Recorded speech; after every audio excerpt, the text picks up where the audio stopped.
Ano ang mabuting plano ng Diyos sa mga tinubos niya sa pamamagitan ni Kristo?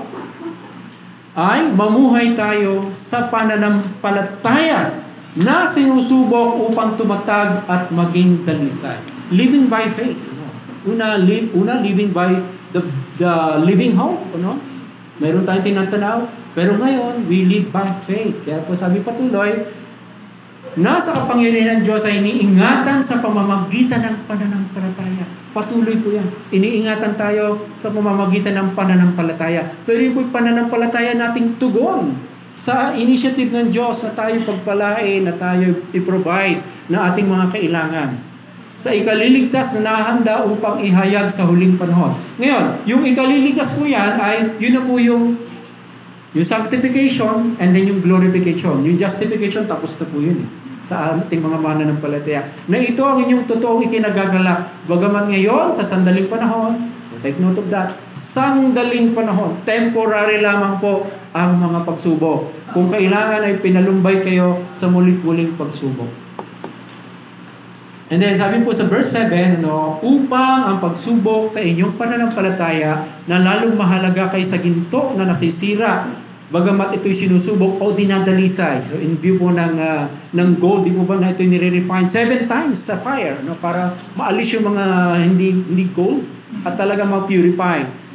Ay masumpungan sa ikapupuri at ikaluluwalhati at kararangal sa pagkakapahayag ni Hesus Kristo. Si Apostol Pedro po ang sumulat niya, kung atin titingnan ang kanyang buhay, o paano sa simula siya po yung parang magbibiglain, na parang gusto niya laging manguna, at may time po na tinagpas niya yung tenga ng isang kawal, dahil gusto niya parang iligtas si Jesus, pero sinabi ng Panginoon, hindi dapat ganyan, at maraming bagay. Pero maganda po si Pedro dahil sa kanyang leadership na gano'n, ay siya yung nakaranas na lumakad sa tubig. Yes.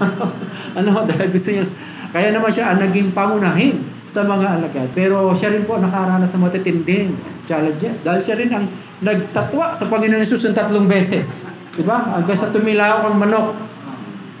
At marami po siya naranasan din ng mga kahirapan. At siya po, kung babasahin natin ng buong sulat ni Pedro, sinasabi niya ang sufferings, ang role ng sufferings sa buhay Christian. At malalaman po natin na ang mga maalagad po, lahat sila ay namatay sila as martyrs.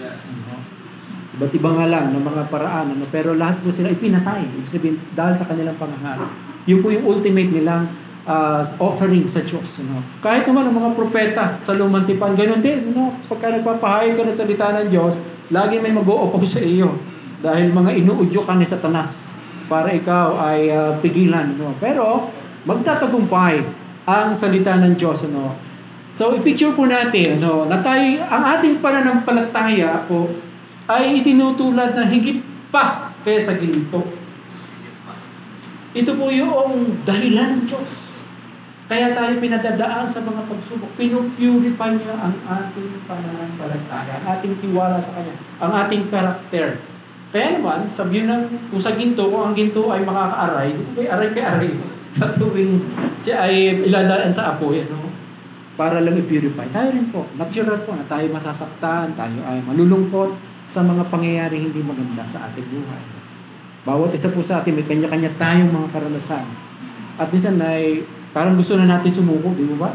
Parang ayaw na natin, bakit kailan ako naging Kristiyano? Parang mas marami problema. Di ba? O baka dahil mas nakita mo lang yung kahalagahan na mamuhay na ng tapat sa Diyos. Kaya tayo nag-struggle, Dahil gusto natin mamuhay ng tapat sa Diyos, o din ang kalooban niya, pero ito ang problema. Pero yun nga mismo, ginagamit ng Diyos, para hubugin yung ating pagkatao, At marahil, yung mga halimbawa po na binabanggit, lalo na halimbawa sa Hebrews chapter 11, kung magbabasa yung tinatawag na heroes of faith, mga propeta, mga hari, na mga lingkod ng Diyos, hanggang sa mga alagad na nagbuwis ng buhay. Pero nanatili silang matapat sa kanilang pananampalataya sa Diyos. Ano po kaya ating mga pinagdaraanan na yun? Ngayon, panahon ito, na pagka ba nadudoon na, parang tingin na natin sa Diyos ay hindi na natin siya maasahan. No? Take note, ang sabi ko doon, katapatan ng Diyos sa gitna ng mga pagsubok, sa gitna ng mga mahirap. Lagi pong doon makikita natin ang katapatan ng Diyos kapag tayo nagtiwala sa Kanya at malalampasan natin ang mga pagsubok. The fact na tayo po'y narito ngayon, marami na tayo mga napagdaanan, di ba? At nasasabi natin, akala ko wala na talaga, akala ko susuko na talaga. Pero nandiyan ang kapatiran. Yun po kasi ang mga sources natin ng strength. Una, ang salita ng Diyos. Tapos ang Espiritu Santo na nagko-comfort sa atin. Nagbubunga siya sa atin ng kagalakan, kapayapaan, pag-ibig, kahinahunan. Yan po kasi ang dapat lalabas sa atin para mapagtagumpayan natin yung mga pagsubok natin, yung mga tukso, di ba? Sa halip na tayo magalit, nagpakahinahan tayo. Dahil yun ang nabasa natin sa salita ng Diyos, utos ng Diyos. Tayo naging mapagpigil sa sarili. At yan po ay bunga ng Espiritu Santo kapag tayo ay nagbababad sa salita ng Diyos. Ating minemeditate yung katangian ng Panginoong Kristo at kung ano ang marapat nating mga dapat na itugon sa mga pangyayari sa ating buhay. Alam niyo po, sa pangyayaring yan, sa ating paglilingkod sa Diyos. Ayan, so binalik ko lang po yung dati. Sabi nga po si James, consider it all joy when you encounter various trials, because the testing of your faith produces endurance, so that you may be lacking in nothing. And may makasunod pa po yun. The testing of your faith. Talaga pong susubukin ng ating pananampalataya. Yan po ay bahagi sa plano ng Diyos. Ang kailangan lang po natin, tayo na may ini-equip niya sa pamamagitan din ng kanya salita. Sa pamamagitan ng mga patutuo ng ating mga kapatid. Di ba? Pagka tayo nag-share ng ating mga testimonies. Di ba? Sabi mo, buti na lang nakadalo ako ng fellowship o ng prayer meeting. Narinig ko yung patutuo. Mas matindi pala pinagdaranasan niya kaysa sa akin. Yung mga ganun ba? Mas napapalakas tayo. At nagpapatuloy tayo sa buhay pananampalataya. Kaya nga sabi yung, consider it all joy. Parang kahirap, magpapakagala ka pa kapag maraming problema. Pero yun po kasi ang Panginoon natin. Dahil nakikita natin hindi lang yung problema, kundi yung magiging dulot nito pagka tayo nagtiwala sa Diyos at nalampasan natin. Okay? Yeah. And then, so ito po, another picture po, So sa atin naman po paglilingkod sa Diyos, maraming problema, pero pupunta tayo sa ating mismong ministry. So paglilingkod natin bilang mananampalataya, So, tayo nga po, past tense na yung ating, na tayo naligtas na. We're saved from the consequences of sin. Yun po yung justification. Mapawalang sala. Justified. Okay? So, yun po ay kaloob ng Diyos sa atin. Sa pagitan ni Kristo. Tayo na po na ganoon. Ngayon, sa kasalukuyan, ito po ang ating mga challenges. Present tense are being saved from the power of sin. Yun po yung sanctification, salvation. Hindi po magkakahiwala yan. Magkakatugtog po yan. Tayo lang po, sabi na po sa Pablo, sa ating paglilingkod, para tayo naggagawa ng bahay. Nagbibuild tayo ng mga materials sa ibabaw ng pundasyon. Walang iba, kundi si Kristo. Siya ang ating pundasyon. Yung ating paglilingkod ay para tayo kung ano doon nilalagay natin, ay gold, silver, or precious stones. Parang yun yung mga hindi masusunog, kumbaga.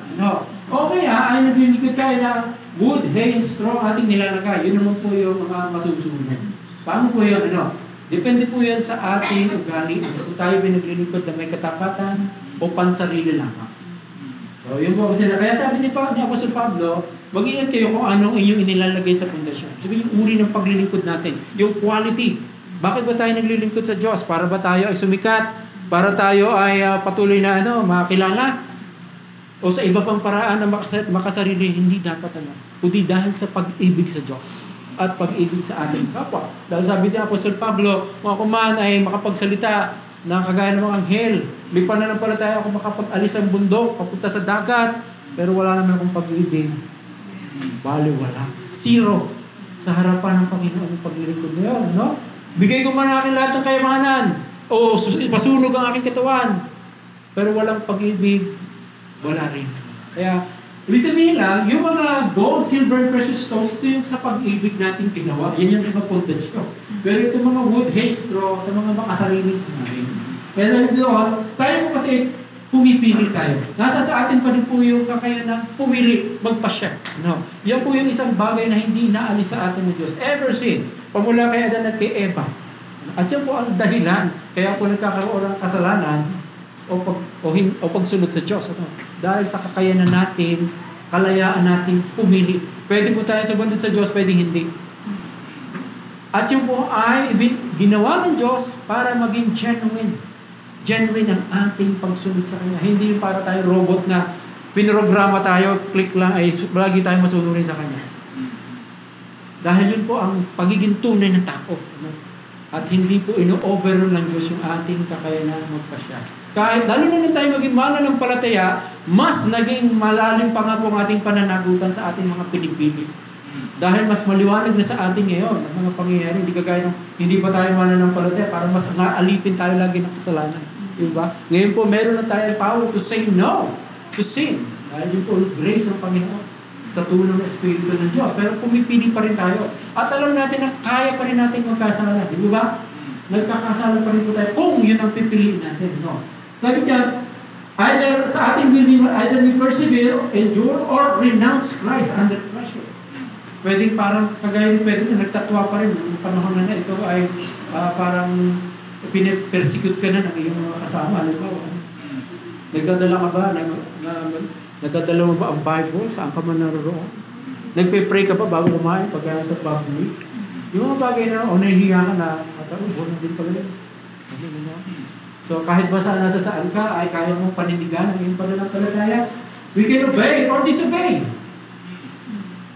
Bear fruit by making disciples or be unproductive. Yung po mga maaaring mangyayari sa buhay natin bilang Kristiyano. We follow by walking the Spirit or walk in the flesh. Dalawa lang naman po yun. Run the race according to the rules or not. May sarili tayong paraan. Ang running the race is yun. Sa pag-ibig ng Diyos. At sa pagkakaroon ng self-discipline. No. Love and serve God and man or serve myself. O kaya, deal with sin or remain in sin. Grow to maturity or remain an infant. Nasa ating pagkakasyan. Nasa ating pagpili. Yun po yung kooperasyon natin sa Diyos. Kaya hindi po pinipilit ng Diyos ang sino man. Kailangan po ay voluntary ang ating paglilingkod sa Diyos. Ang ating kagalakan. Dahil na kung unawa natin, una, yung ginawa ng Diyos para sa atin. Kaya sabi ni Apostol Pablo, by the mercies of God, I implore you, offer your bodies as living sacrifices, holy, acceptable worship. Yun po ang. So nasa sa atin po yun. Huwag po tayo manisi ng iba na kaya ako hindi pumunta sa church. Dahil ako lagi natitiso dyan. Sa isang yan. Okay. Maaari sa simula na influential ka, pero kung nasa Diyos tayo may pananagutan, hindi doon sa ating kapwa na yun. Diba? Ang Diyos, si Kristo ang namatay para sa ating yung kapwa na yun. Kaya dapat mapagtagumpayan natin yung mga bagay na yun para tayo magpatuloy sa ating pananampalataya. Para hindi makapigil. Dahil gagamitin talaga ni Satanas yung mga hadlang na yan, yung sa ating isipan na tayo di-discourage para hindi po tayo magpatuloy. Yung mga adversities na yan, either it could make us or break us. Depende po yan sa ating kung paano natin hinahandle sa pamamagitan ng ating perspective sa salita ng Diyos. Sa aking pong buhay, bilang mananampalataya, yun din po, of course, marami po akong mga pagkakamali sa aking buhay, pagkakasala. Pero salamat po sa Panginoon, salita pa rin niya ang batayan. Kaya ako po ay nakapagpapatuloy. And then, matatapos naman ang ating paghihirap na yan, pagdating ng ating Panginoon. O either kapag tayo namatay na, siyempre maghihintay na lang ng pagbabalik ng Panginoon para muli niya tayo buhayin. Yun po yung tiyak na dapat meron tayo. At dahil doon, sa ganoong pananaw, titingnan natin ang mga nangyayari ngayon ng mga temporary lang.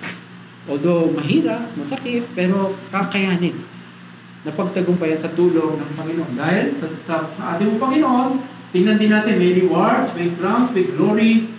Uupuin tayo sa kanyang trono, glory from God. Yung wala na pong ihigit pa doon sa mga bagay na yun. Hindi yung mga trophy dito sa mundo, yung mga medalya, o anumang kayamanan, hindi mo maitutumbas sa eternal blessings, eternal rewards ng ating Panginoon. Okay? So yun. So kaya, tingnan po natin na lahat ng mga pagsubok na yan Magkakalakip-lakip yan para sa ating kabubuti kapag tayo ay umiibig sa Diyos. Ano? Sabihin, kahit yung masakit, parang sabihin natin, gaya natin Panginoong Hesus, of all the example, ang perfect example po ng pagtitiyaga, pagtitiis ay ating Panginoong Hesus. Then siya po ay nasa Gethsemane. Sabi niya, Ama, kung maaari, alisin mo sa akin ang saro ng paghihirap nito. Nakikita kasi niya, nangyayari sa kanya. Lalo na siya ay parang for a while ay parang siya ay parusahan ng mismo ng Ama. Maaari, alisin daw. Panalangin niya yan, ha? Pero yun po yung panalangin na hindi tinugon ng Diyos sa kanya. Lahat ng kanyang panalangin, tinugon eh. Pero yung lamang, yung alisin ng sarang pamilya. Pero sabi siya kasi ng Panginoon Jesus, pero hindi ang kalooban. Hindi ang kalooban mo. Yung pa rin, nagpasako pa rin siya. Sa kanyang humanity, maaari nasasabi niya yung tindi ng hirap na kanyang daranasin. Pero nangibabaw pa rin ang kanyang pagpapasakot sa Diyos. Not my will, but thy will be done. I believe yun po ang lagi natin tutularan. Kahit po sa ating buhay. Pwede natin i-refresh na, Lord, maaaring hindi mangyari yung gusto ko, pero alam ko naman yung best mo, ang gusto mo mangyari. So, ang panalangin po yun. Kung ano po yung best mo, kahit medyo masasaktan ako, pero yun po.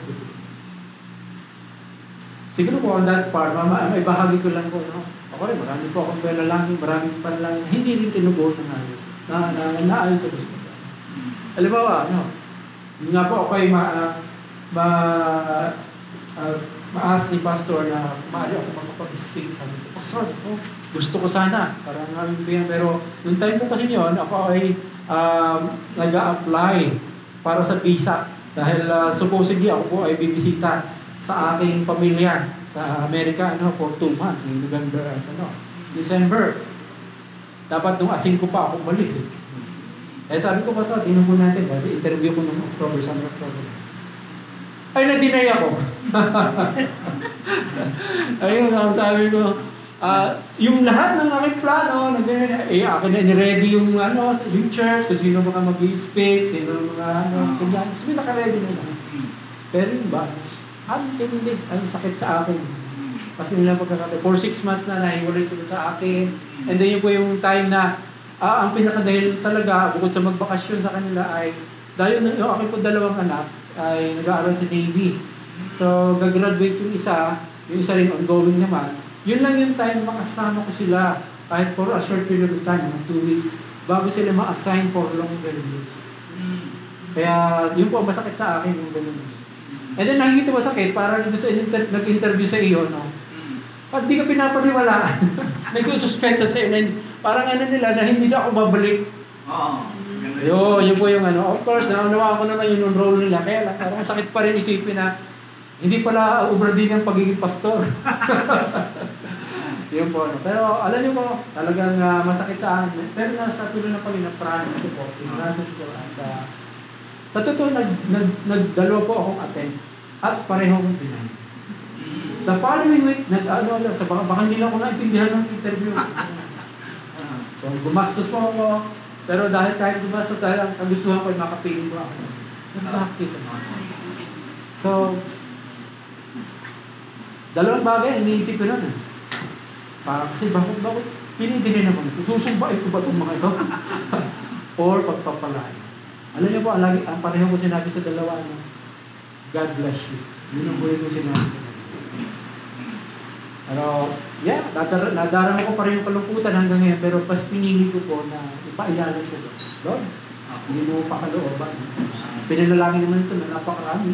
Hindi ako laging panalangin. Pero, kailangan ko tanggapin, kahit masakit, kailangan ko magpatuloy para manatili akong nag-encourage din sa iba. Kahit sa akong mga kapatiran. Sabi po, ano po yung marahil na gustong-gusto mo na mangyari, parang okay naman, kailangan mo, pero hindi mo nakamtan. Anong magiging response mo dyan? Magtatampo ka ba sa Diyos? At sabi mo, hindi na lang ako mag-church, hindi naman sinasagot ang aking panalangin. Diba? Pero, kung kailangan po mas mangibabaw doon yung plano ng Diyos, yung perspective natin sa plano niya, upang sa mga ganong mahihirap na sandali, magagawa pa rin natin maging tapat din sa Diyos sa panahong mahihirap. God's faithfulness in adversities Ang response lang natin dapat tapat din tayo sa Diyos sa panahon na mahirap, matitinding pagsubok at huwag tayo tumalikod sa Kanya. Maaaring initial natin reaction, magtampo, okay yun, pero sana hindi tayo mananatili doon. Hindi patuloy tayong palakasin ng mga pangako ng Diyos na may mas mabuting plano ang Diyos sa atin. Not my will, but thy will be done. At lagi ko naman panalangin sa Diyos kung Lord, kung ano pong best mo para sa atin. Ay mo, bakit ba muli sa pamilya ko, hindi ko kasama, Kasi ang panalangin ko lagi yung best. At kasama po doon yung sa best, pagka pala nanalangin ka ng best sa Panginoon, asahan mo na kasama doon yung mga paghihirap. Kasi yun ang paraan ng Diyos para mangyari yung best sa atin. Dahil ang best na mangyayari yung tayo unti-unting katulad sa wangis ng Panginoon Jesus, matutunan natin magpakumbaba, matutunan natin talagang lagi magtiwala at any cost, at talagang huwag gamitin ng paraan ng mundo para tayo mag-shortcut na para ma-attain natin na maaari tayo magkasala naman kapag kayong paraan ng mundo. Pwede kang mag-bribe, pwede kang magmura kung magkaroon sa galit, o ano pa mang alam natin hindi kalugod-lugod sa Diyos. Yun po ibig sabihin ng pagtatapat naman sa Panginoon, ang ginagamit pa rin natin yung paraan ng Diyos. Hindi ang paraang naiisip lang natin o ang paraan ng mundo. Para masabing tayo rin naman ay nagtatapat sa Diyos. Lastly,